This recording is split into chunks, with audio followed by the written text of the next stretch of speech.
Hello, ladies and gentlemen. It is your boy, the Cho, Corey Ryan Forster here. WellRED.com, WellRED comedy.com. That's where you can sign up for our newsletter and grab some merch like our book, The Liberal Redneck Manifesto, Dragging Dixie Out of the Dark, and our album, WellRED, live from Lexington. Also, guys, why don't you just go ahead and check out our sister podcast, the sequels, or the offshoots or the reboots or whatever it is of the WellRED podcast. Trae has the Evening Skews with Smart Mark Agee. Drew has Into the Abiscuit with DJ Lewis, and I myself have Through the Screen Door with my co-host and my producer, the lovely chocolatey voiced Matt Kuhn.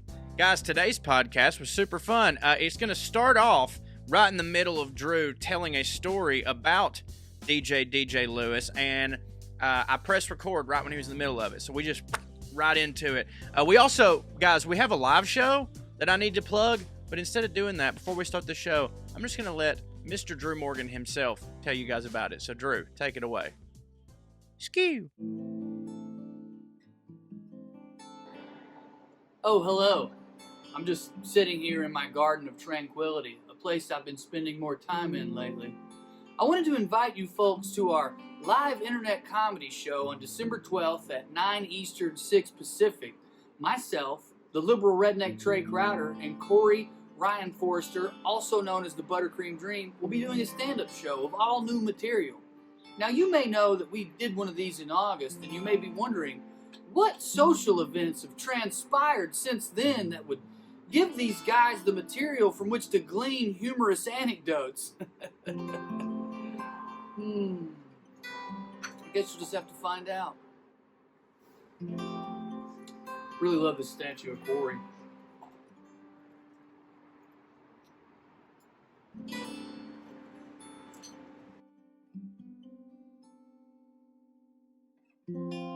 They're the liberal rednecks. They like cornbread and butt sex. They care way too much but don't give a fuck.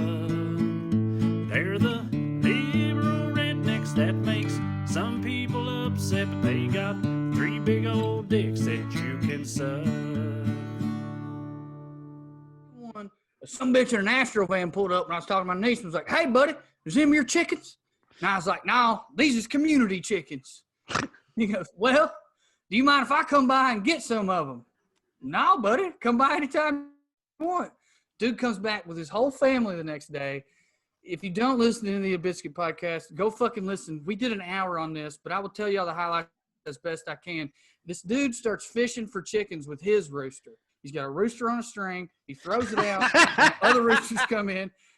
DJ's hammered drunk, so he's on the porch, you know, in his bender, and this dude shows up and starts chicken fishing. And he goes, "Hey, Trae, get my net. I'm going fucking chicken fishing." So they're doing all that, and they're talking. Well, there's kids there, and Dre like waits on DJ to kind of give her the nod that, you know, she can come out and like be a brown person around these chicken snatchers, because who knows how that's going to go, right? Yeah. At some point, Dre goes to get her bugs to show to these kids. Yeah. Good bait. Good Checks bait. out. Yeah. And She makes bug art, everybody. Some kind of cross signal exchange. They follow her inside. Yeah. Once that happens, DJ's in there too, and I quote, "I can't even keep up with a chicken man, buddy. It'd be like trying to paint with a Picasso." So once that is done, then like DJ and Dre's life is there on display, and Dre actually is who's killing me, and DJ commenting on it. Dre's talking about how like these chicken catching dirty kids driving around in a minivan just catching feral chicken trash people are judging her because you guys know Dre. Yeah. So this kid like finds a box of bones Yeah. Right. with a baby doll head in it, but he's 6, so he doesn't know it's a doll. Picks it up and is like, "Mama, she kills baby." That's one of my favorite things about Dre is that when DJ will be in the middle of the most insane story you've ever heard, and then Dre will come in and you'll think to yourself, "Oh, right, here's the voice of reason," and she'll get about 2 sentences in, you're like, "Oh, shit, I forgot you're crazy too, just way different," like in a bug bone way. Also, by the way, that's a oft forgotten 80s pro-life country anthem, "Mama, She Kills Babies." So Listen, it's an hour. Y'all are going to listen to it. Trae, if you still have any interest in making a show about DJ's life, but trying to sitcom it, buddy, please go listen to this fucking episode. Because, by the way, they were sitting around debating getting married versus renewing their suicide pact when dude showed up. Yeah. Did that solidify their decision either way? When according they to went Dre, fishing for the first time. Well, according to Dre, in her mind, the suicide was off the table because, and I quote, "We're both so near death anyway. Why would we do it now?" What's the point? Yeah. So since Drew mentioned it, little peek behind the curtain, and also I guess kind of an update for y'all that will be in no way surprising, but a while back, early goings on of the pandemic, we were all on a group chat with DJ, and he was talking about how him and Dre were having a fight at the moment, like a domestic argument, you know, like anybody would have with their old lady, with their gal, except the subject was her her like dead bug collection was stinking too much. Yeah. And that was too much stank for their trailer. And he's just telling us all also this, an 80s ballad. Shit, goddamn bugs. Yeah, too much stank for this trailer. Yeah, it's a speedboat. Anyway, he's just relaying the story to us in text form. And I said something like, I really want to see like Everybody Loves Raymond, but with this, like a multi-camera sitcom in that style, but the married couple is you and Dre, and these are the fights you have. And we were all laughing about it. But then I just wrote up that one scene as a joke, and then I just sort of kept going. I ended up with a whole pilot that's like a multi-camera sitcom, but it ain't network because it's very R-rated with all kinds of cuss words and stuff and dick and butt jokes and whatnot, about DJ and Dre and their, trailer utopia down there. And chickens feature heavily in the script that I wrote. Well, maybe this is the season finale, buddy, but they're gone now. So I wrote it. And I thought it was one of the funnier things that I'd ever written, but I also thought like I was very aware that it was two things and no things all at once. And what I mean is it's like a network sitcom like Big Bang Theory or whatever, but a parody of that. Except it's like really raunchy and dirty and all this shit. And so people who like Big Bang Theory, people who like those types of sitcoms probably wouldn't fuck with it. And at the same time, people who like raunchy, dirty, comedy wouldn't fuck shows with it. Yeah. Look down their nose at Big Bang It's why Theory, Louis didn't work. Lucky Louis. Lucky Louis. Yeah. Lucky The first. Louis. Yeah. Right. Well, so I knew that, but in my like arrogant, very raven brain, I was like, it's time to try again. No, I agree, by the way. And I mean, I still think it would hit. Drew's showing us a picture for those who just listening. It's at the Chicken Fisherman here. Hold on. Hold it up again. I'm pinning you. Yellow Legs. Yeah. Yellow Legs. Who's in Yellow the Legs and the Fishing Rooster. Oh, by the way, the B story of this episode, Trae, is a fight. Is actually a B.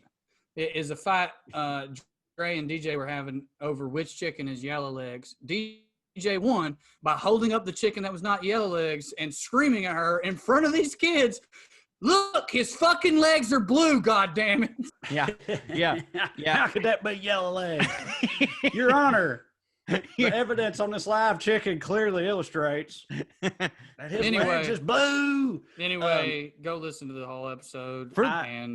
So I passed that around a little bit, and most of the feedback I got that I did get was pretty much what I just said, which is people being like, well, it's funny, but like, nobody's going to do it. But it doesn't really fit anywhere because it's like, what you just said. Before I even did it, I asked a couple of people who I had meetings with or whatever in the run up to it. I was like, is that just a thing that you just don't do in Hollywood? Like that type of like it's just been decided because of Lucky Louie. Like right since Rob Thomas, he called me, we were talking about it, and he brought up Lucky Louie, and when he said it, I got excited at first, but then I was like, of course, that is a very noteworthy, massive failure in an illustrious career. And Rob was like, yeah, right. But anyway, people were like, no, it's not that you just don't do it. But then the response that I got was like, look, we kind of just don't do this. So it was very raven, but it's still, to me though, like I would still love if I get to a point in my career where I can like just shoot it, make a thing happen. Yeah. I'm going to I'm still going to circle back to that because I think it's fucking hilarious. DJ and Dre deserve a sitcom about their life. Well, to me, when something's the first thing, one of two things are going to happen. It's going to be a huge failure because people aren't ready for it, or it's going to be a massive success because, holy shit, this is super fresh. We've never seen anything like this before.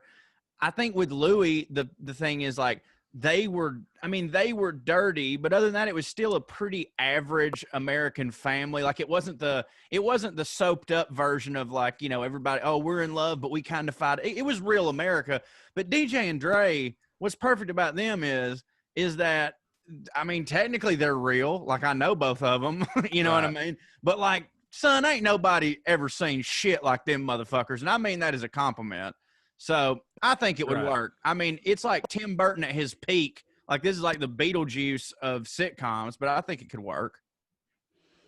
Yeah, me too. But you know, nothing hits. That sounds wonderful though, Drew. I'm glad to hear DJ's, you know, still doing DJ shit. We had a meeting with DJ, the three of us, y'all, on a potential group project, including him. Don't get your hopes up. Never ever get your hopes up with anything that we say we might be doing. So don't get me wrong. But in the meeting with these like suits, and this guy stretches the definition of the word suit, but either way, sweatsuit is still a suit. It's a, yeah, right. Either way, he's like a production company. He's a Hollywood executive, and in this meeting, DJ at one point goes, "Oh fuck," and runs off out of nowhere, and then runs back. He's like, "But goddamn chickens got in the goddamn house, and fuck you sleep that motherfucker. I had to grab that motherfucker, hold it up, throw it outside." I'm like, "God damn!" And then he just rambles on into this thing. He's like, "You know, we had to put out this poison for all the damn critters that's coming up there, but it don't kill them. It just makes them mean. They just want to fuck with you." I was like, "That's the shittiest poison I've ever heard." So you just give us a goddamn bloodlust, buddy. We had these goddamn rabbits. Yeah, just getting raccoons drunk in his yard, fighting them. It's like, we're doing everything we can, buddy. They're just fucking mad. It should be pointed out that this was a Zoom call, so you could see all of this going on. And DJ looked like a trailer mammal in that he was wearing a kimono with like some sort of hair, like he had a hairnet on or something. Like he looked like he was serving lunch at a Chinese prison is what it looked like. And then he's got all these fucking chicken shit going on. So it was something else to see. It was but here's the deal. I'll be honest with you. Here's how our particular brand works in Hollywood. I was telling my mom that story and she's like, "Oh my God, do you think that hurt y'all in the meeting?" No, and I was like, "No, it helped us. If perfect. anything, that was money." If we were in a pitch and that happened, we would 100% sell it. There's no doubt. But the thing absolutely, it would have to be real. Like it was real in that moment. You can't coach that. If we tried to like fake that in a pitch, it wouldn't work. But if we were in a pitch, a Zoom pitch, and that really did just happen the way it just happened in that meeting, we'd sell it, no doubt in my mind. Well, we would, if any exec was worth their salt, we'd sell that. They'd be like, "Fuck whatever you just said about that deck. Yeah. This is the show. Yeah. Drunk raccoons fighting this man in a kimono." Let's talk a little bit about, just because it's tomorrow, as of people listening to this, is tomorrow. Thanksgiving, Joe, I imagine it's one of your more favorite holidays. Is this a fat thing? Yeah. What else would it be? It's Thanksgiving. Well, I know. Do you think it's a gratitude thing? No. Like sweet and caring person well, thing? It's just that, of course, it's a fat thing. It's one of my favorites. Right. Well, it's of the two. I mean, there's only two fat. No, there's three. 4th of July is definitely a fat holiday too. And a drunk. And a drunk. For me. 4th of July, bro. Yeah. But I'd say the two number one seed fat holidays is Christmas and Thanksgiving, and I got to give it to Christmas just because. For sure. There's also like often on Christmas, people give me something that I can future fat with, which is awesome. You know what I mean? Like last year, I got an air fryer, hit real hard. Big fan of Thanksgiving. Obviously, this year's different. We're not doing it. Right. Which your hits. parents don't want to. Your parents. No. We're doing a like immediate family thing, like very small, but like not with any other groups or whatever. And it's what do you usually do? Yeah, I'm about to say, do y'all normally have like a big fucking like one of those big ass like 90s movie type of Thanksgivings? Well, so what we normally do, because my family, I don't have a big family. Like, it's pretty much just my immediate family. But we've always gone over to Randy's house. Oh yeah. Because they're in the same situation. They don't really have a big family either. So like years and years ago, everybody was like, well, let's just all get married now. But over the years, certain people have gotten married and there've been kids. So like now, yes, what was once just 4 people families getting together is now like a fucking huge thing. But we're not doing that. And we're just gonna do and then also we go from there, and Kirby has to go to her side to ask you, and like, god damn, son, there's like 900 of them motherfuckers. That's how Katie's family is whenever we go to Waynesboro, which obviously we don't really anymore. Right. We live in California, but yeah. But no, we're just going over to mom's and doing just us. And that's it. So like, dude, ecstatic. And I mean, not that anybody in my fucking family or, the tons of anybody's listening to this podcast. And I love them. If y'all are, I love you. But like, I'm so fucking excited that it's just going to be like a 40-minute deal, in and out, watch planes, trains, and automobiles, go the fuck home and pass out. Like, it's going to be so tremendous.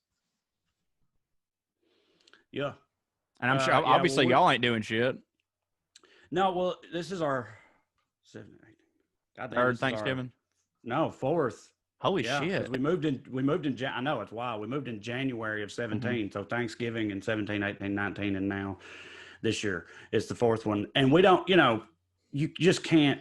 And no one expects otherwise. But you just cannot feasibly go back to fucking Tennessee every single holiday, especially this year. And Thanksgiving is the one that got lopped off. Like we had been, last year, like we went home for Christmas and we're there for like 3 weeks at Christmas time because we had the zany shows. But so we went to Waynesboro and Salina and did all that. Or we go in the summer sometimes to do a version of the same thing, but never Thanksgiving. So ever since we moved, it used to be, and it used to really not hit because sometimes we'd have to drive 5.5 hours down to goddamn Wayne County where Katie had one of those big, like fucking Duck Dynasty type Thanksgiving situations going on, which your boy, oh my God, it did not. It is not it. And her family's like, and I don't mean this how it's probably about to sound. I'm just describing to y'all the dynamics of her family here. Her family is one of those, it's like 75, 80% women. It's like they all just have girls mostly. You know what I mean? Like there's not a lot of sons. There's a few, but it's mostly sets of sisters who then have daughters or whatever. And so it's like, and they loud, boy, they loud. All of them together on a holiday. And Katie, the worst of the worst. They just sit there just screaming over each other with telling simultaneous stories none of them care about. And then we're all just, and then all the guys are just sitting there not making no noise because all the guys are just sitting there remembering where all their guns are. Yeah, we're just ornaments in this situation. Like we serve no purpose. Which is another thing they talk about for an hour. Yeah, right. And so, but we don't. Ever since we moved out here, we don't do that because it just doesn't make sense to go back. So I mean, but y'all know I love to cook. You heard it here first. I love the kitchen. You heard it here first, WellRED fans. Trae doesn't go to holidays because he hates women. All right. Sound bite. Yeah, but yes, you do love to cook. Your in-laws, you're allowed. Of course, dude. Yeah, so anyway, we just you can't say women be talking a lot, but you can say the women in my family do. That's just a select group. You know what I mean? They're loud. They're chatty. So I cook it'll be too much for just us, but we'll end up eating the leftovers and stuff. But I always do last year instead of a turkey, I did a chicken. I roasted a chicken, but made dressing and mashed potatoes and gravy and all that, but with a chicken instead of a turkey. Chicken's better. Chicken's way better, and that's why this don't hit. This morning, Benton specifically asked if I could do turkey instead because he just, Thanksgiving is turkey stuff, and he wants a turkey. So, of course, I told him yes, but I agree with you. Chicken is way better. Do you think he'll know? Turkey and a chicken. Do both. He'll know. Of course, he'll know. That kid's smarter than all of us. Yeah, that's true. But okay, well, then he'll know, oh, this don't hit as much. Like, he's smart enough to know that because it don't hit. The other day, we were talking about Christmas. We went for Christmas. We went for Santa Claus. He's like, Santa's not real. Oh, no. Just tell it. Yeah. Yeah, but we're still like, I don't know. We just moved on. We didn't get into a whole thing with him. But, yeah, he's about figured it out. I mean, he clearly has figured it out. But he may also keep up the illusion because he's also smart enough to know in his head, he's like, well, I can't out Santa Claus is not real because that might be 2 or 3 less presents I get. Right. You know, He's playing the long con. That we wouldn't do that. I don't think like it wouldn't make a difference. But I can see in his kid brain, he's like, I can't knock Santa off of the, He may be also doing, is it called Pascal's wager about God? He may be doing that. Well, Santa could be real, and then I'm not going to get these fucking presents. Right. Exactly, yeah. Hey, let me ask you this, because I know who you are as a person. Is there part of you that's like kind of pumped up now that you'll get credit for the hidden presents that you get him? That's a good question, Corey. I hadn't really thought about it because honestly, as we've discussed on the podcast before, Santa hits for me. Santa hits for me too. It don't hit for Drew. It's a whole Jesus or is thing. it Mark? What it was. It's Mark. We're in agreement that you and Drew you and Drew were in agreement that Santa is but an extension of the God yoke of the church. Yeah. Basically. I still be agree good, with that. so this guy will reward you. Yeah. And I still agree with that. And I was always like, no, it ain't got to be. God ain't got shit to do with it for me, obviously, and Santa still hits for me. But anyway, Santa hits for me. I like them being little. The idea of them being too old to even fuck with Santa anymore is like kind of sad. So like, I hadn't even thought about what you just said. But I mean, don't get me wrong. Yeah, sure, it'll hit for me whenever. Yeah, that's always been one of the things for me is like, I mean, granted, I don't even have kids, but I've always thought like, man, if I get them something that really hits, I'm going to let this fat bastard take credit for, something I fucking did. Is that how it was when you were a kid? Both of y'all. Did the big thing like come from Santa Claus? Yeah. Oh, yeah. Me too. So what you just said makes sense, right? Yeah.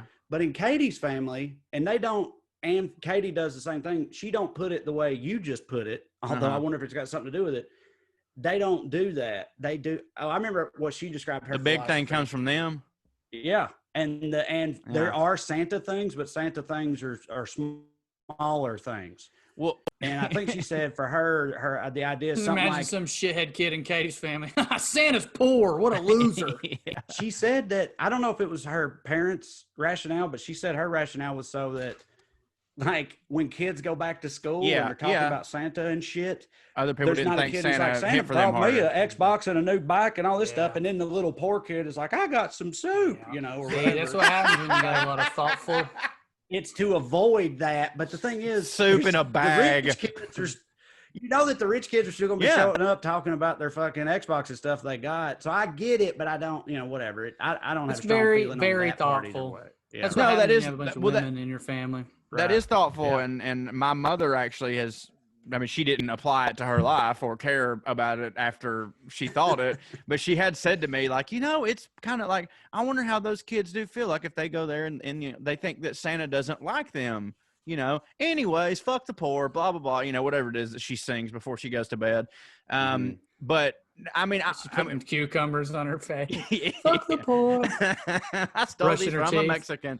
Yeah. Yeah. It's pickles, actually, if you live in Chickamauga, if you're a Chickamauga house. Putting pickles on your eyeballs. It is after she takes them off, I promise you that. So, because she's sour, I do think, I mean, I'm sure. She's drunk.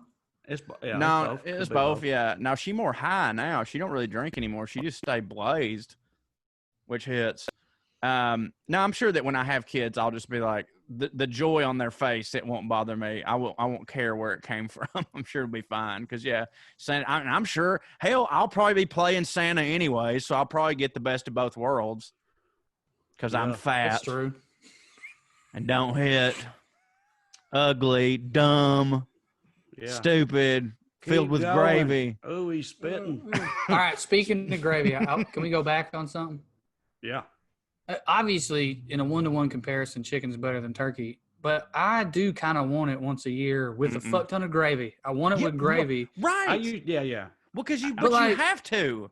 Yeah, but like, I want to. I hear you. I'm the same way, except like, I felt differently about it whenever I moved out here and I'm the one cooking it because like I'm so sensitive about like what I cook. I honestly, like Katie the other day, like I made that beef stew the other day and it hit real hard and she got bowl of it and I was like, how is that? And she goes, it's good. She goes, it's good. She says to her, she goes, beef stew is like not one of my favorites just in general, but Well, This at least is you're good. only like And I that was about like- cooking. I was like, Katie, you could have just stopped at "this is good," whatever. And she's like, well, now it's not one of my favorites. I was like, I don't care. You think it's gonna stop me from making it, whatever. And then I get all pissed off and I sulk. I always sulk. Me too. Whenever she do that. And so my point I make a is big show the of idea it. of turkey versus chicken when I'm making it, I'm Mhm. like.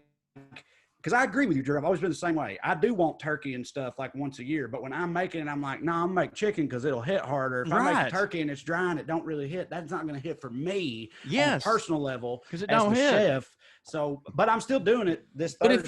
if you make the giblet gravy, how could it not hit for people? Even like you can make it not dry, just put more of that just gravy for on. sure. yeah, I agree. mean, you're right. I'm just explaining. Now, the I will rationale. say I've I gotten, forgot like, to say very upset with people not wanting gravy. I don't get that at all. At Never all. have understood that. They should be Yeah. killed, like in Oh, a for field, sure. Yeah, in I front of agree. people. Put it on TV. Beaten slowly. We also every year except this Cook one. them in a pot, make gravy out of that. Oh, how meta. Yeah, idiot gravy.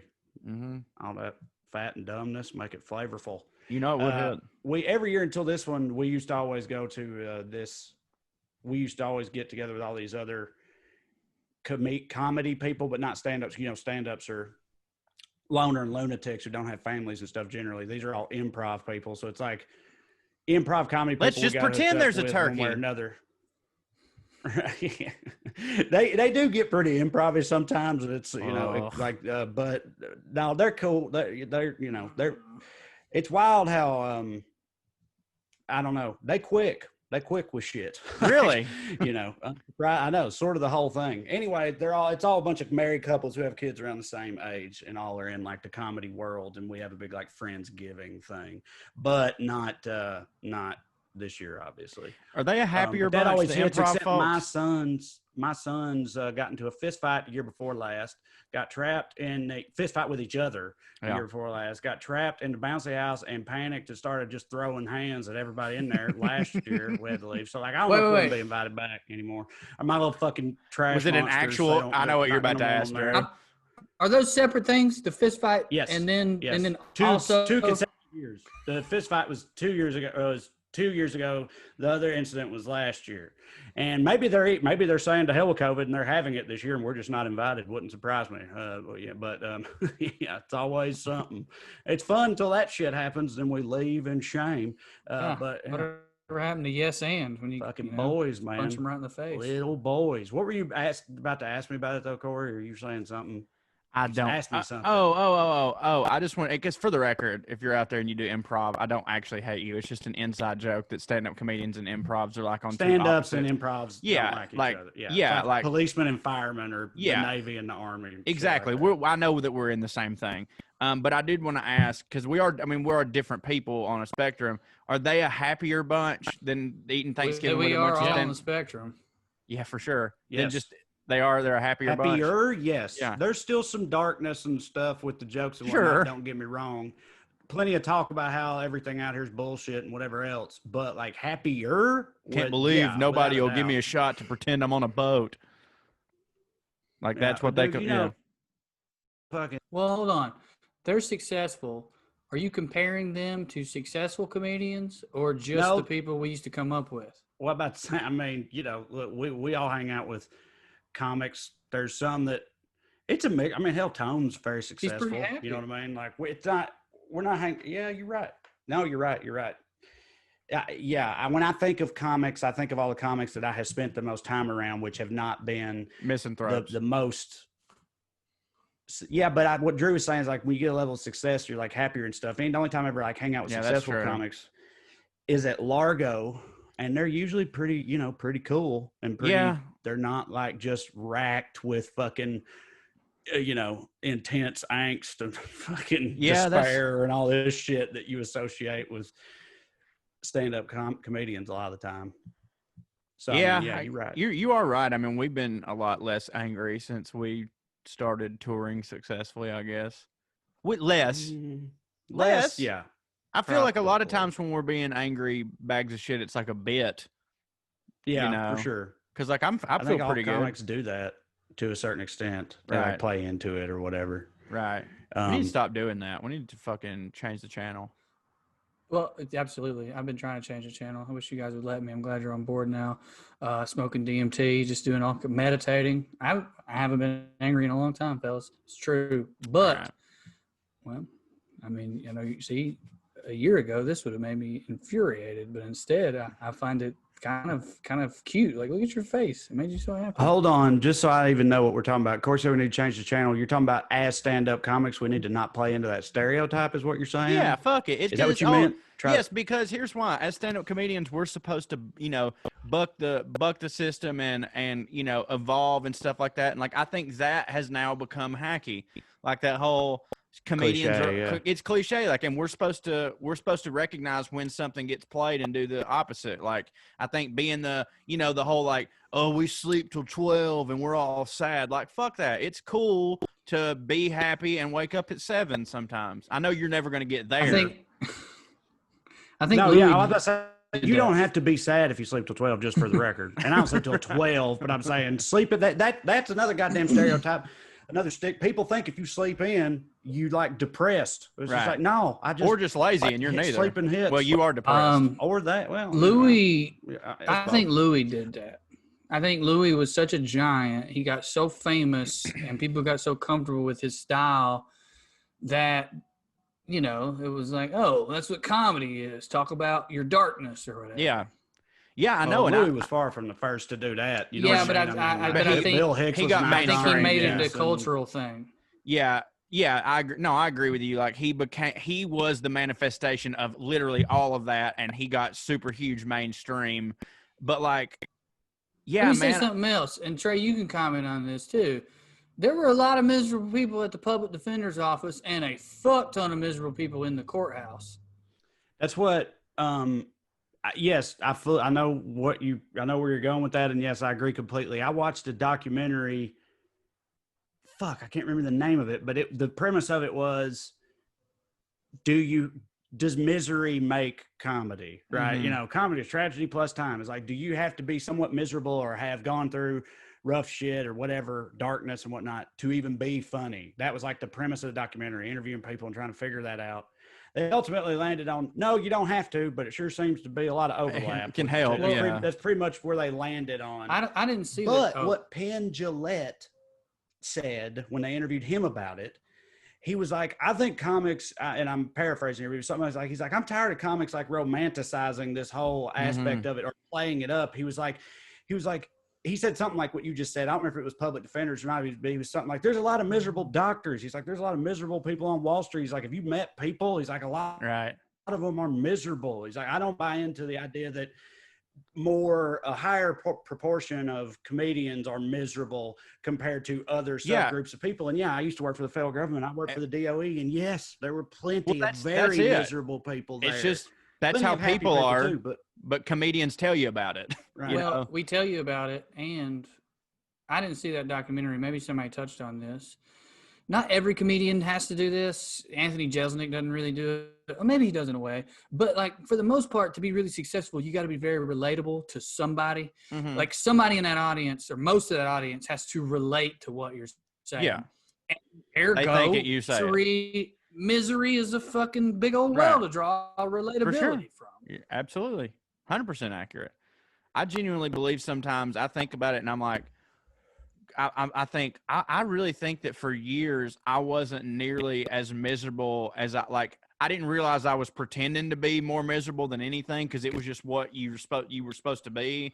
Again, we romanticize that whole like, if you're not a fucking depressed bag of shit that's constantly on the verge of jumping off a bridge, how could you possibly, you know, make good comedy and art? And like, you just like get in that zone. And now look back, I'm like, I think I was like, just like cosplaying the idea of what a stand-up comedian is. And like, now I don't feel that way no more. And I'm not only am I just as funny, better, I think. Like my creativity's skyrocketed once I was just like, hey, you don't have to be that way. It can be okay. You don't have to drink yourself to sleep every fucking night and curse God and hate. I mean, I still do every now and then, but like, I don't know. It's just weird. He stops drinking for 1 month, turns into Russell Brand. Trae. 1 month. It's been so long. I think you're right completely. I also think a part of that, and understand that I'm not accusing anybody. I'm talking about myself. Well, all right, let me tell this story. I tried to talk about what happened with my brother on stage pretty quickly, and I was trying to make it funny, and it wasn't working, and nobody wanted to hear about it. And also, I realized at some point, and this is why I stopped, I didn't think it was funny. Mhm. I had convinced myself that, like, you got to turn your life into humor. Yeah. That even though I didn't think it was funny, I was trying to get people to laugh at it. Yep. And it hit me one day. That's sort of the definition of hack, or one of the definitions. Right. Asking an audience to laugh at something that you know isn't funny. Right. And I was like, fuck, I'm like this weird kind of anti-hack because, you know, at the time as a young comic, I was like, well, what's hack is playing it safe or whatever, Right. you know? I did the exact same thing when my dad died. Yeah. The exact same thing. I went up. That I don't think my pancreatic dad cancer even bed is dead. fucking funny though. Well, here's what happened. I don't think he'd been in the ground maybe 2 weeks. I feel like it wasn't even a week. And I went up I was still living in Knoxville, and I went up to a show in Knoxville, and it was I was at a point, you know, where like I could pretty much do however much time I wanted to or whatever, because I was, you know, I hit and had been around for a while. Right. And so I went up last at that show, and I don't know how long I did, but I did at least 25 minutes and talked about nothing but my dad dying. And yes, I did get one bit out of it that always murdered. That was part of that. That bit though was like 2.5, 3 minutes. Yeah. I was up there for 25 minutes, and all the rest of it was sad, real fucking dark. Talking about my dad's doctors abandoning him because they had too many conflicting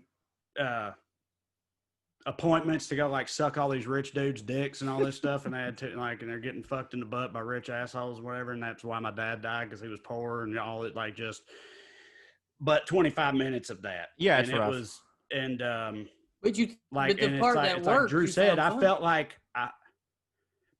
again, one tiny part of it, like 10% of the bit. Okay, but and to I be think fair, that allowed me to feel as though I had done the thing. Because I know what you mean. I felt the Right, same you way. did. I was like, I have to do Okay. this. Because I was already like scheduled on that show, and I think whoever was running it at the time was like, everybody knew my dad had died, and I think they were like, "Buddy, don't worry about it." And I was like, "No, I'm coming." You know? Brett And Favre. I'm like really playing it. I'm really playing it up in my head, and I'm like, like you said, I was like, I got to do it. I got to go, and I got to talk about, because that's what this art form is. Whatever, you know, that's My how dad I be had true to a- myself, but, or whatever. And then I think because I got one little chunk out of it that did work, that went into my Worth it. regular act, I think that part of it allowed me to tell myself, like, I did it. You know, like, Yeah, But you're yeah. not- that's the thing you're supposed but to you're do not as a wrong. comic, and I did it. That's sort of know. like what I mean, man. Sometimes you write new hours, and I'm like, how the fuck did you do that in a year? Because you're not wrong though. Like doing 25 minutes and getting 2.5 out of it is how most people do this job. Right. Yeah. Mm. But I also think I was saying, like, I didn't find any of it funny myself. Did you find some of it funny, or was it just anger and pain? Honestly, the part that worked, I thought Exactly. was funny. The 'Cause only it- part yeah. from my brother, the only part from my brother shit, and I'm gonna start doing it if we ever get back on tour again. The only part I kept was about how I can't do wrong in my parents' eyes now, no matter what. Yeah. Like he gave me freedom by Yeah. going to prison. Yeah. See, even now I think it's funny. That's is the only funny. part of mine That is that funny. works. That's very funny. That's the only part that works. Everything else wasn't funny to me. You talked about your dad having a heart attack? I was Oh, they gonna- were talking to me. I was like, what? no. No, Corey started to say that a minute ago. The I'm sorry, day I think I got a delay. the day that he had a heart attack, I was it was me, Josh Gondelman, and Landry, and we'd been at the Comedy Catch Thursday, Friday. I think this happened on a Friday, and Dad had a heart attack. I went to the hospital that day, and then that night, like I had 2 shows at the Catch, 3 actually. I had one in the Grill. And like Dad was having surgery, and like it was kind of up in the air, and like everybody was worried. And like I just went and did the shows, and like it was one of those things where like truly thought I was doing the right thing by leaving my family there, because it was like Dad would want me to do this, and like and also, but I said that out. That's the part I said out loud. Dad would want me to do this, but like I fucking wanted to do that. You know what I mean? I wanted to go and have the fucking Brett Favre game. And then I genuinely selfishly wanted people to be like, that's why this motherfucker is, because I was in the same position as you, like in Chattanooga, I was the man, you know. I wanted people to be like, that's why this motherfucker is the man, is because his dad is dying in the hospital, and he's like, fuck that, you know, I gotta play. I don't, like, I know that I genuinely don't. Here's how bad I mean, I'm not saying it was bad. Like, I know I didn't do it my whole set. I didn't 25 because I was hosting. Like, I couldn't have done that. But, like, I know I opened with something about it, but it wasn't, I don't remember it. Definitely ain't ever said it again. So it clearly wasn't that good.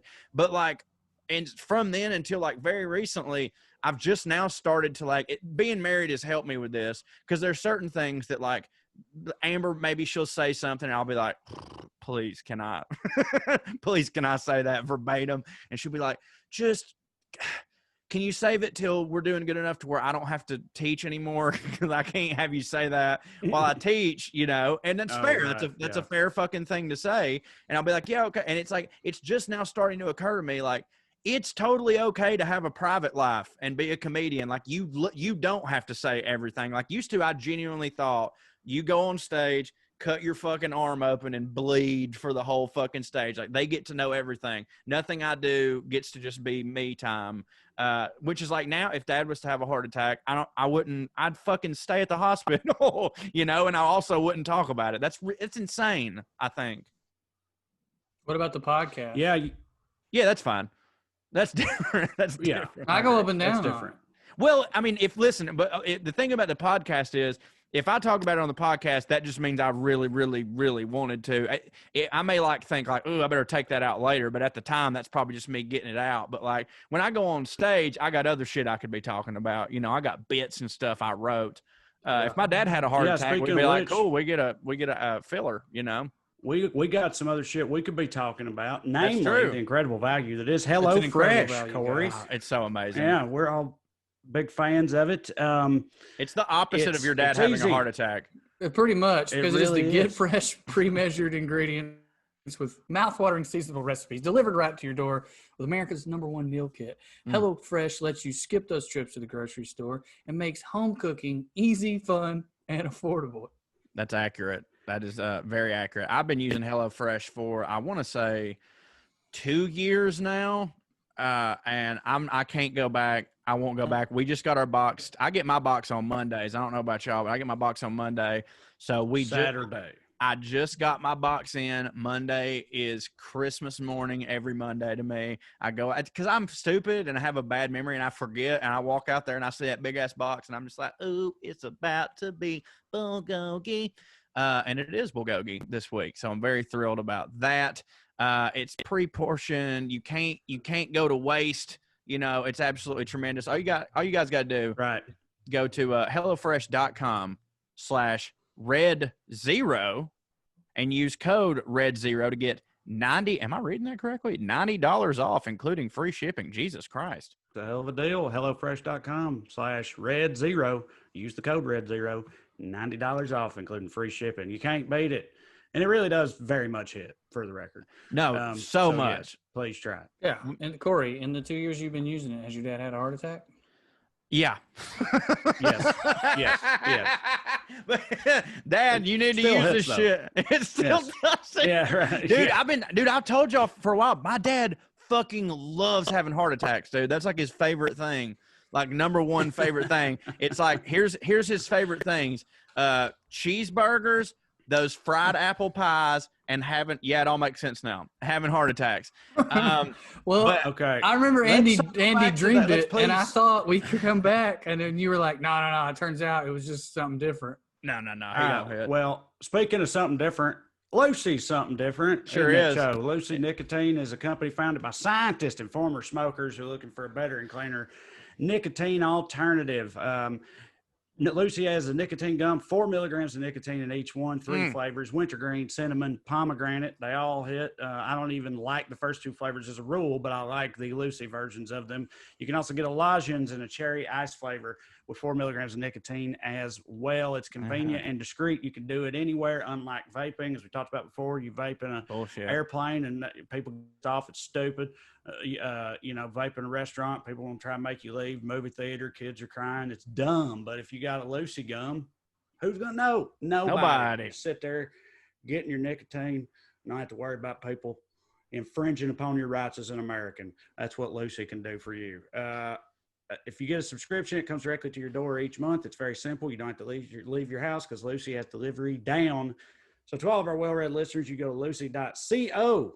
That's co, not .com, lucy.co, and use the promo code RED, and you get 20% off all products, gum or lozenges. Lucy.co, promo code RED. We are legally required to give this disclaimer. Warning, this product contains nicotine derived from tobacco. Nicotine is an addictive chemical. That hits. It does hit. You, Lucy, if you have anything to add, Trae, go. Just to say, guys, I tried Lucy when they sent us our little gift pack, which came with the 3 flavors of gum, the mint, the cinnamon, and the pomegranate. I've said before, I enjoyed the pomegranate, or I did enjoy the pomegranate. I don't chew it anymore because Lucy got me. It's my favorite too. Because you can drink and it doesn't inhibit the flavor of your alcohol as much as a cinnamon or a mint. But I'm actually happy to report that I'm still nicotine free after God knows, I don't know how many weeks. This week, by the way, is what an endorsement for Lucy. I know, that's what I'm saying. This week is officially 2 full years without an actual cigarette, which is still crazy for me to say out loud. 2 full years. And now I believe like almost 20 something weeks without a vape and 15 weeks without any nicotine gum. So if you're looking for a way to taper down, I would suggest it. It worked for me, and I wasn't even attempting for it to. It literally accidentally worked for me. I wasn't like trying to get off vape. I was like, fuck it, I'll chew the gum. They gave it to us, and next thing you know, I don't smoke shit. So lucy.co, promo code RED. Howdy, y'all. Trae Crowder here with a very hitting announcement. I've got some more computer jokes to tell. Back in August, me and my buddies Corey and Drew did us a online comedy show, and it went so well, and so much shit has happened in the world since then. We want to do another one coming up here soon, December 12th to be exact, at 6 p.m. Pacific time. You can see us on your screens and in your hearts, telling jokes and having an after party afterwards. It's going to be a grand old time. We hope you will join us. You go to rushtix.com to get your tickets now and see us on the computer, baby. Love you. See you. Bye.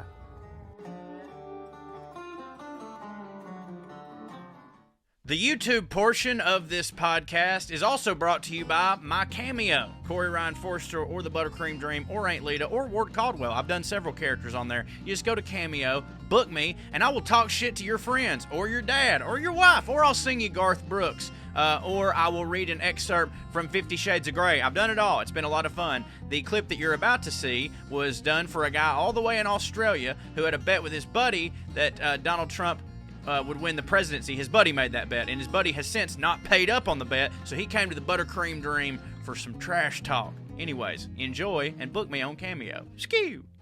Mike, you Alex Jones loving son of a bitch, you better pay up, you dumb motherfucker. Donald Trump lost the election fair and square. By the way, it's your boy, the Buttercream Dream. Donald Trump lost the election fair and square, and you're gonna have to deal with it. Also, goddamn boy, you're in Australia. I have to deal with Donald Trump's dipshit ass by proxy due to being an American, but you choose to? How big of a dumbass can you be? Skew! Mike, ain't you got enough big-ass spiders and snakes to run away from? Goddamn boy, you can't be so hard up for excitement in Australia that you strap yourself to the Trump train as it's going off the rails. Skew! I tell you what, why don't you just go ahead and pay Seb, Matt, Mule, Nero, and Simo, and then we will let the Supreme Court decide whether or not they give you your money back, you dumb motherfuckers. Skew! Random thing I was going to ask y'all about that may or may not go anywhere. I don't know how interesting y'all will find it.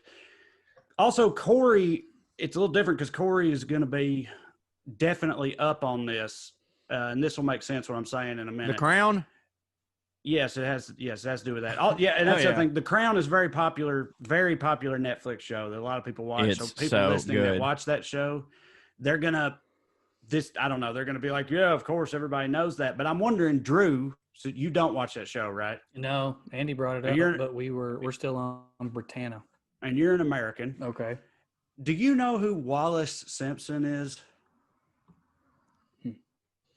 No, I was going to Without say that looking it name up? sounds familiar, but I don't think so. I think that Wallace just sounds like an actor's name. So I don't know. It's a woman. She was a socialite in the early 20th century. What about, so we got Queen Elizabeth now, right? She succeeded her daddy when he died. Yeah. Her I remember daddy, that. her George. daddy took the place of his brother. After the Do you abdication. know anything about? Do you know anything about his brother? We whipped their ass in a war, Or and I ain't George. learned a goddamn thing about him since. And that's Heard that. again, that's your right as an American. That's why Yeah. we fought that war. We didn't have to worry about these motherfuckers. Also, I'll there's say just this as- something weird about knowing too much about I know. royalty. I know. I I was agree. about to say before I even get into this, I've always been like annoyed on a personal level by the craze in this country surrounding like the royal wedding and the royal baby and all this stuff. Because I've Me always too. felt like why do we give a Well, fuck? it's- Right.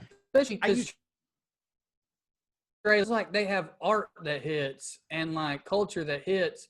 I like the way they talk. Spoiler you know? alert, Like- it ain't their fucking kings. That ain't Right. what hits, No. man. Anyway, Well, that's my No. thing with it too. Is I'm with you. Like I thought the obsession was fucking stupid. Still do, by the way. But I enjoy it when a group of writers gets together and retells it in a dramatic fashion that's Would they based be on. lying? I'm Yeah, sure that's that, not of the course same they thing. fucking the do. tabloid version of it. Yeah. The tabloid version of it is some bullshit. And I was working at the DOE when the royal wedding and all that was going on, and I used to say a lot of this to the women I worked with. Were Man,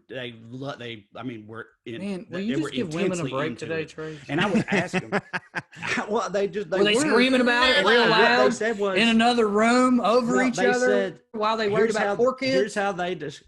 Everything I've said has been true about these women that I know in my life, my in-laws and my former coworkers. And the women at the DOE, I who just and I'm want not to saying say I every have to woman at the distance DOE was myself from into this. it. Me and Corey both. We just have to distance ourselves from these comments. No, Okay. fuck them. They're loud. Not every woman at the DOE was into it, but I worked with plenty of women who were, and I would ask them, "Why are you so into this?" Yeah. And the response they gave was, they were like, "It's like a real life fairy tale." They're like, No, it ain't. She's like a princess in a Because princess she story, wasn't royalty, you know, right? who has They met in found her- college? Yes. It's like a fairy tale because she's like, you know, A commoner. whatever. I feel like she's still at a. Yeah, I don't even know her background, but whatever. She like, you know, she found her real life Prince Charming, and now she's us in real life, and it's like whatever. And that was how they explained it to me. But anyway, we've gotten distracted. I'm just saying, I've always agreed with all that. But this that I'm about to tell you, I think it's wild considering our obsession with the British royalty in this country. I think it's wild that this isn't a more like known thing. And I feel like it's not that known of a thing because I asked you and you didn't know about it. And I don't think I knew about it before I watched the show, or if I did know, I'd forgotten. The king before George, Elizabeth's dad, George, his brother, Edward, was only the king for like less than a year. He didn't even get was coronated. The king though, like he didn't even get a chance to get coronated because he was only the king for less than a year. Because he wanted to be with that And lady? the reason, Mhm. yes, she's an American. She's an American socialite who had already been divorced once, was married when he met her, was trying to get divorced She got again. that king and he destroying left- pussy. Exactly. That's what I'm saying. He left the fucking throne behind and left the whole country, his whole family, everything Yeah. for this woman, Wallace Simpson. Yeah. And like that is wild. That man. is wild. Like, What the year was that? king. I mean, You're the I've heard some king version of that story. What of year is that? England. That's like 1930. January. That's the 20s. He was the king at 1936. Yeah. He was king from January 1936 until he abdicated on December 11th, Corey's birthday of that same year. When did World War So One end? The year, not 42. 1919. Oh, That's wait, World War World War II. One. It's World War War One. I. My bad. Yeah. World War One was 1919 or 20. And then the Great Depression happened. 1819. 29. He wasn't there for none of that. I just, He all was I'm there saying is, when World War II was I was getting trying to started. figure out if maybe people just had other shit going on. Also, obviously, we're talking radios at best, right? I think it was a huge deal at the time. Okay. I'm saying I feel like it's like, I don't know. That's just again, the king of England just saying fuck it. I'm gonna and get some walking pussy. away from Yeah. the throne and the crown and all that because of an American girlfriend he had. Who he still could have is like- had. As I mean, a it's- girlfriend. yeah, He's And a it's good not, man. I mean, it's not like he couldn't have just been like, all right, I'll be the king and I'll marry whoever they want me to marry. But like, you can still come through. You know, I'm the king. I'm the fucking he king. probably just wanted to live a life not as the king. Oh well, you can I mean, at least the Yeah. way they're portraying it in the show, that's definitely like he didn't care. Like none of that. Obviously, none of that was glorious enough to him to like do it. And then, but their whole thing with this is like it killed old King George. Like he wasn't ready to do it, but he had to step in for his brother. And you know, he had a stutter, and his bowels didn't hit, and like all sorts of stuff. And like the throne killed his ass. But like, yeah, I mean, clearly he didn't. Isn't this what the new ones did too? The new ones we made. When old boy married the girl that your coworkers were obsessed with because it was a princess thing, they just fucked off recently. Yeah, kind of. He's not in line to be though. Like not for a long time. Yeah. And also the thing is they had to modernize because they also back then this lady, you know, obviously she wasn't nobility. She wasn't even British. Imagine an American, you know, how daft. And she was twice married, once divorced, and so but I'm saying, I know, Lord. But back then, all that was a complete non-starter to like the British, you know, the Church of England and all that stuff. I don't think any. Did he freeze for you? Yeah. I'm here now, Okay. right? Go ahead. You don't think any what? I don't think any or most of that is true anymore when it comes to like royal matches. You know what I mean? Like Meghan Markle, she's American and shit, right? Like, but he wasn't in line.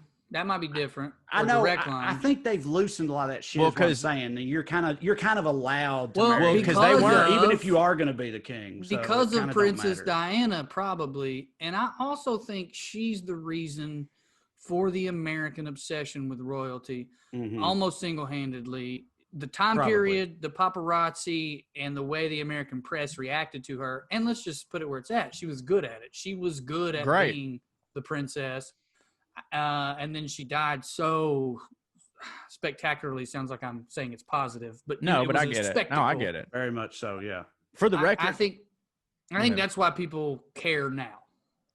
I think it definitely has a lot to do with it. I think, yeah. Elizabeth's coronation was the first to be televised, and that was due to the influence of fucking Philip. Ain't it wild? What do you mean? How old her ass is? Yes. Meaning like, do you know that he's still alive? Do you know that he's still alive? Yeah, Philip, her Prince husband. Philip, her husband, the queen consort. How come he ain't the king? Because he's not. She married him. Line. Yeah, he's not from the line. After she was became queen, she married him. No, she married him before, and they had kids. But she's from the line. He's not from the line. He's not of the bloodline. She's of the bloodline, so that's why it went to her. Like if she had been a man, she would have been the king. But George only had daughters. He's still alive too. But when she became the queen, she was queen of like Jamaica, Rhodesia. Yeah, she was like they still had the empire. The empire still existed. She was Guinea, all that shit. All these like other countries. Yeah, she would like you said. She was the first seen on a television because television was brand new when she started, and just the idea that she's still the queen today, it's crazy. Like, that's wild. She's 94 years old. So she's the only queen almost everyone has ever known. My theory. You know what I mean? Like almost every person on earth has only ever known one queen of England. Yeah. Here's my theory on it. Getting back to these loud ass women. TV becomes a thing. This woman is the most powerful woman, arguably in the world at that time, or in the top 3 people in the world. Even as inarguably the most powerful woman, I'd say. Right. As their empire wanes, she still retains a certain amount of power. Then the next wave or whatever is during the paparazzi era, Princess Diana becomes a movie star, for lack of a better comparison, a rock star.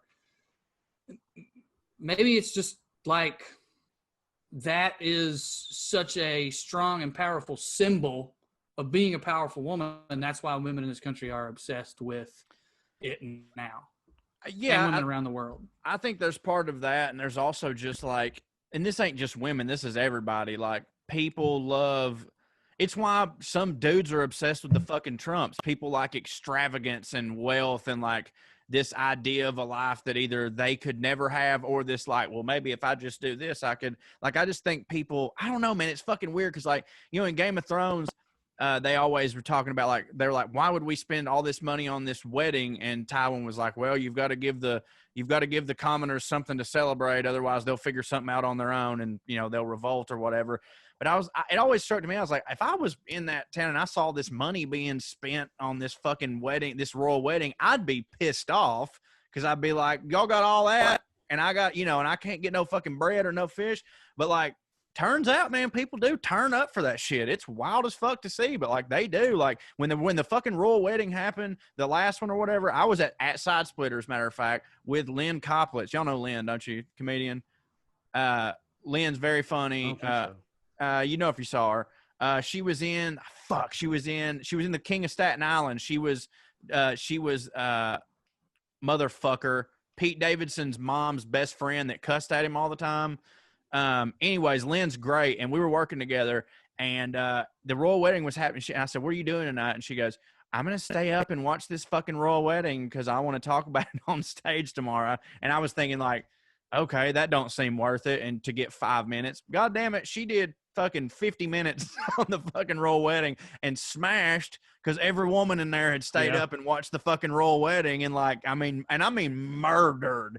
But yeah, like, I don't know, man, it's fucking weird. But at the same time, we're in the same culture that's obsessed with the fucking Kardashians. Like, if we're already going to be that way, it's like, this is the Kardashians, except for like, I don't know, they look like they earn it a little bit. So fuck, I don't know. We're just dumb. I'd say they earn it less, but I know what you mean. Okay, I mean, monetarily earn it less, but like they put on a better show to me. Like, I would much rather watch the royal wedding than watch anything the Kardashians do, because at least like they're not pulling out any stops. I don't know what I'm trying to say, but like they're more I know what you entertaining. mean, and I don't give a fuck about watching either of them.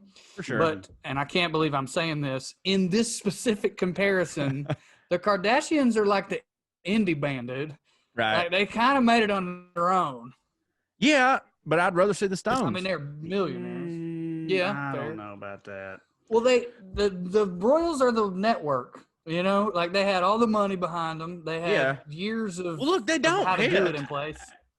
I think if you look at, I think a lot of the world would say, and I find this very unfortunate, but that the American version of the royal family is currently the Trump they supplanted family, them for sure, and that's horrible. Nah, Jay-Z and they supplanted the Beyonce. Kardashians. But Absolutely. the idea that before that the American equivalent of the royal family was the Kardashians, like that don't fucking hit. I don't care. No, it how don't they came hit about it. It's like Here's- I would like it would. That's not. We a also good look.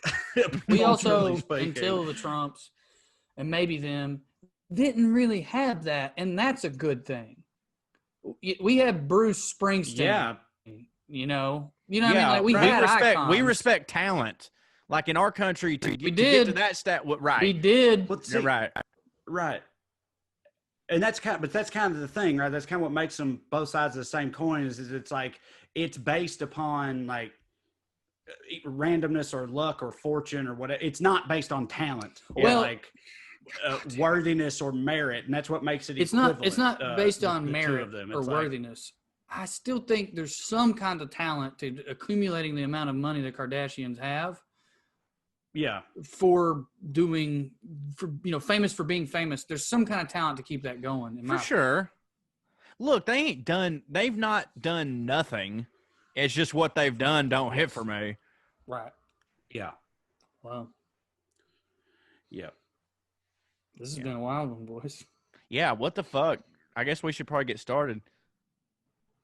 Yeah. Here we are. Here we are. Yeah.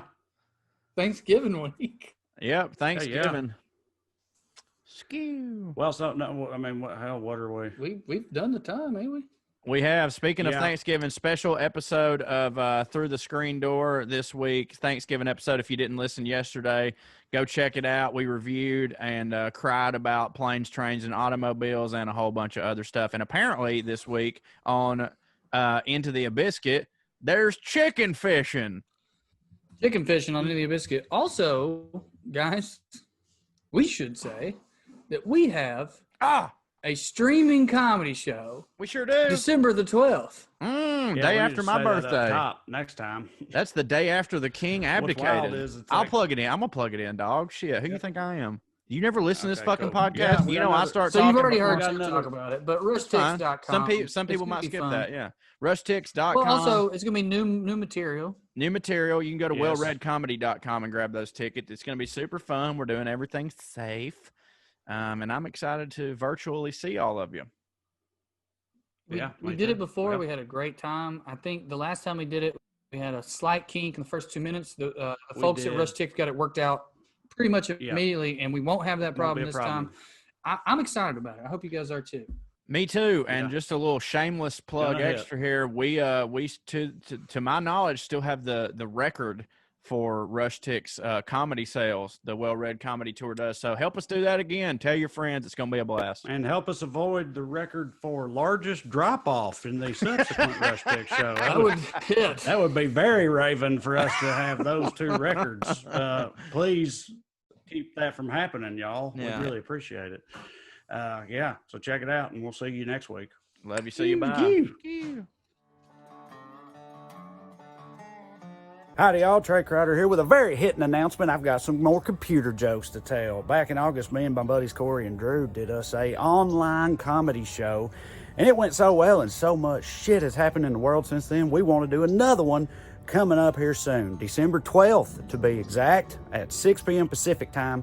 You can see us on your screens and in your hearts, telling jokes and having an after party afterwards. It's going to be a grand old time. We hope you will join us. You go to rushtix.com to get your tickets now and see us on the computer, baby. Love you. See you. Bye.